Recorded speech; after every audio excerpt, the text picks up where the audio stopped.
दोस्तों, हाल ही में तुर्की की तरफ से भारत और यूरोपीय यूनियन के बीच साइन हुए एफटीए का विरोध किया गया था और अपने प्रस्ताव को 27 देशों के संगठन में उसने भेजा और इस प्रस्ताव के 24 घंटे के अंदर दो बड़े एक्शन तुर्की के ऊपर भारत की तरफ से लिए गए हैं, जिसमें एफटीए डील के तहत तुर्की के सामानों के एक्सपोर्ट को भारत ने ब्लॉक कर दिया है। यानी तुर्की को कोई फायदा इससे नहीं मिलने वाला। आप स्क्रीन पर बकायदा इसका आर्टिकल देख सकते हैं। इसके अलावा इस्लामिक नेटो के जवाब में अब मेडिटेरेनियन सी में मैड क्वाड बनता दिखाई दे रहा है, जो कि सबसे बड़ा जियोपॉलिटिकल शिफ्ट है। इस मैड क्वाड की अगुवाई भारत करता है, तो ये बहुत बड़ा झटका होगा तुर्की के लिए। जानते हैं इन दोनों खबरों के बारे में डिटेल में, इसीलिए वीडियो को अंत तक जरूर देखिएगा। दरअसल भारत और यूरोपीय यूनियन के बीच हाल ही में फ्री ट्रेड एग्रीमेंट यानी एफटीए पर बातचीत पूरी होने के बाद एक बड़ा सवाल खड़ा हुआ है। क्या तुर्की अब यूरोप के रास्ते भारत में सस्ता सामान भेज पाएगा? इस सवाल का जवाब है नहीं। भारतीय अधिकारियों ने साफ कर दिया है कि तुर्की भारत ईयू एफटीए का फायदा उठाकर भारत में सामान एक्सपोर्ट नहीं कर सकता। दरअसल भारत और यूरोपीय यूनियन के बीच जिस एफटीए पर सहमति बनी है वह सिर्फ ईयू के सदस्य देशों तक सीमित है। तुर्की यूरोपीय यूनियन का सदस्य नहीं है, इसीलिए वह इस समझौते का हिस्सा भी नहीं है। हाल ही में तुर्की मीडिया ने इस डील का काफी विरोध किया था। उन्होंने कहा था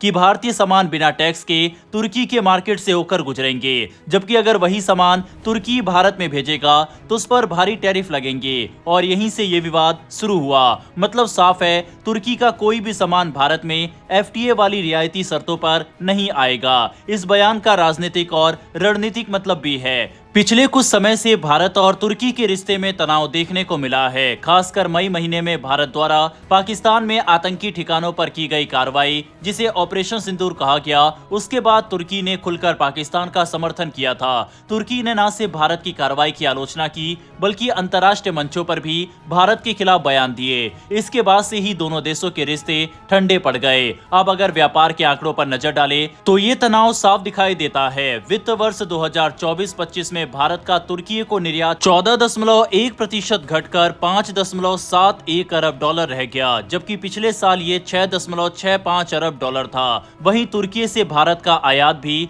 20.8% गिरकर करीब $3 अरब रह गया। ये साफ दिखाता है कि राजनीतिक तनाव का असर व्यापार पर भी पड़ा है। हालांकि एक अहम बात यह है कि तुर्की भारत का कोई बहुत बड़ा ट्रेडिंग पार्टनर नहीं है। भारत के कुल निर्यात में तुर्की की हिस्सेदारी सिर्फ 1.3% के आसपास है। भारत तुर्की को जो सामान भेजता है उनमें पेट्रोलियम और mineral fuel, electrical machinery, auto parts, organic chemicals, pharma products, plastic, rubber, कपास, आयरन और स्टील जैसे प्रोडक्ट शामिल है। अब सवाल उठता है, भारत ने यह साफ संदेश क्यों दिया?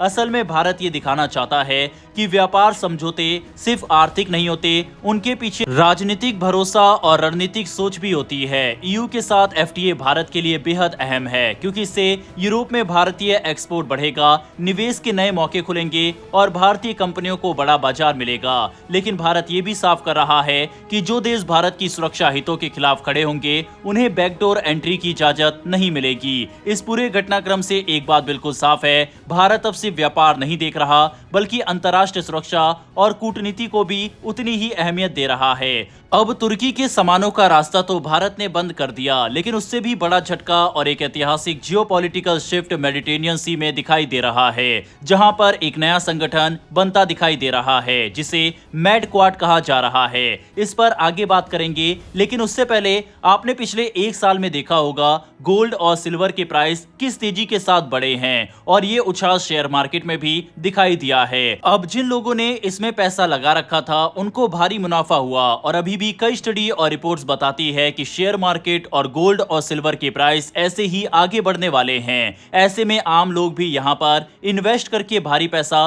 बना सकते हैं, लेकिन सवाल यह है कि शुरुआत कहां से करें, और इसी के लिए मैं आपको इंट्रोड्यूस कराना चाहता हूं मार्केट वोल्फ ऐप से। मार्केट वोल्फ ये एक सेबी रजिस्टर्ड ऐप है जो इंडिया में काफी तेजी से बढ़ रहा है। यहाँ एनालिस्ट आपको हर रोज बताते हैं कि किसमें इन्वेस्ट करना चाहिए, वो भी बिल्कुल फ्री में। चलो मैं आपको दिखाता हूँ कि ये ऐप इन्वेस्टिंग के लिए परफेक्ट क्यों है। देखिए, मैंने यहाँ लॉगिन कर लिया है। यहाँ जो फॉलो ट्रेंड फीचर है, इसमें आपको रियल टाइम में वो ट्रेड्स दिखते हैं जिनमें लोगों ने प्रॉफिट बनाया है और आप इन प्रॉफिटेबल ट्रेड्स को एक टैब में कॉपी करके ट्रेड कर सकते हैं बिना किसी गैस वर्क के।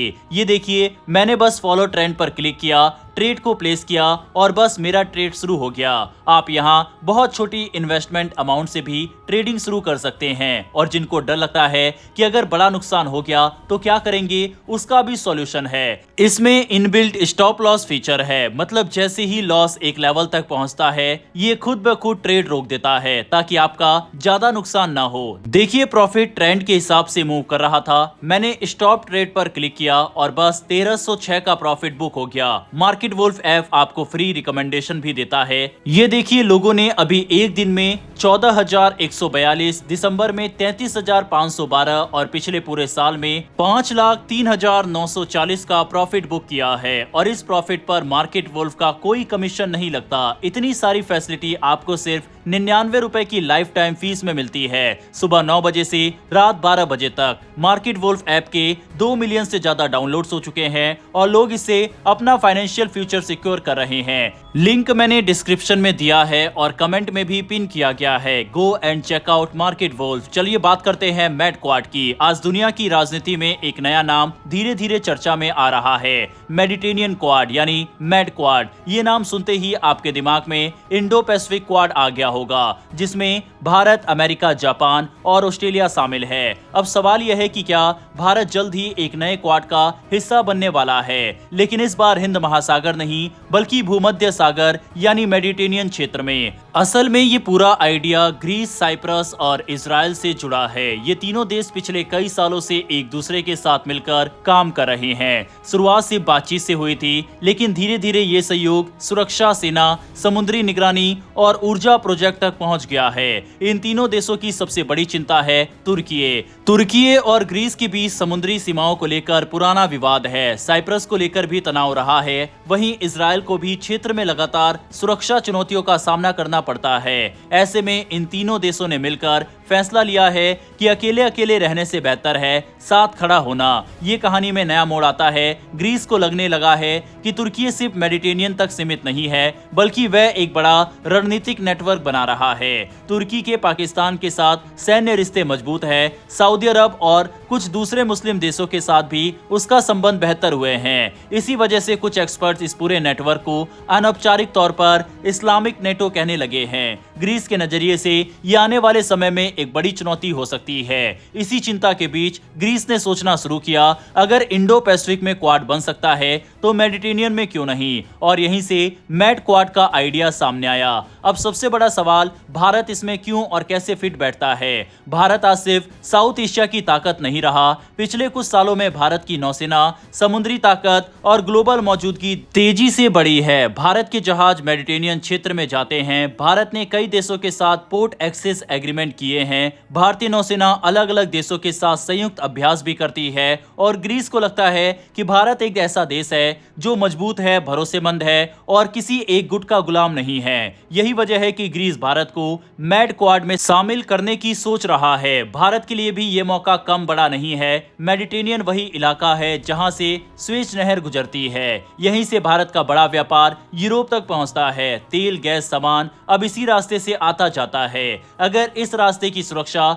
मजबूत होती है तो भारत को सीधा फायदा होगा, लेकिन भारत के लिए मामला इतना आसान भी नहीं है। भारत को यह ध्यान रखना होगा, मैट क्वाड में शामिल होने से तुर्की या खाड़ी देशों के साथ रिश्ते खराब ना हो। भारत की विदेश नीति हमेशा संतुलन पर टिकी रही है, सबके साथ दोस्ती, किसी से दुश्मनी नहीं। यही वजह है कि अगर मैट क्वाड बनता भी है तो वह शायद कोई सैन्य गठबंधन नहीं होगा, न कोई आर्टिकल 5, न युद्ध का वादा। ज्यादा संभावना यही है कि यह एक स्ट्रेटेजिक प्लेटफॉर्म होगा जहां देश मिलकर समुद्री सुरक्षा, ऊर्जा पाइपलाइन, आतंकवाद और क्षेत्र स्थिरता पर काम करेंगे, बिल्कुल वैसे ही जैसे इंडो पैसिफिक क्वाड करता है। फिलहाल साफ साफ कहें तो मैट क्वाड अभी सिर्फ एक विचार है, न कोई आधिकारिक घोषणा हुई है, न कोई समझौता। लेकिन इतना जरूर साफ है कि ग्रीस अब पुराने तरीके से आगे बढ़ चुका है। वह नए दोस्त, नए साझेदार और नए समीकरण बनाना चाहता है। अगर आने वाले समय में मैट क्वाड हकीकत बनता है तो ये सिर्फ मेडिटेरेनियन की कहानी नहीं होगी, ये यूरोप, मिडिल ईस्ट और इंडो पैसिफिक तीनों को जोड़ने वाला एक नया भू राजनीतिक खेल बन सकता है और इसमें भारत की भूमिका काफी अहम हो सकती है। फिलहाल इस वीडियो में इतना ही। मार्केट वुल्फ ऐप के 2 मिलियन से ज्यादा डाउनलोड्स ऑलरेडी हो चुके हैं। लिंक मैंने कमेंट में पिन किया है, बस क्लिक कीजिए और डाउनलोड करिए। फिर मिलते हैं ऐसी एक नई वीडियो के साथ। धन्यवाद। जय हिंद, जय भारत।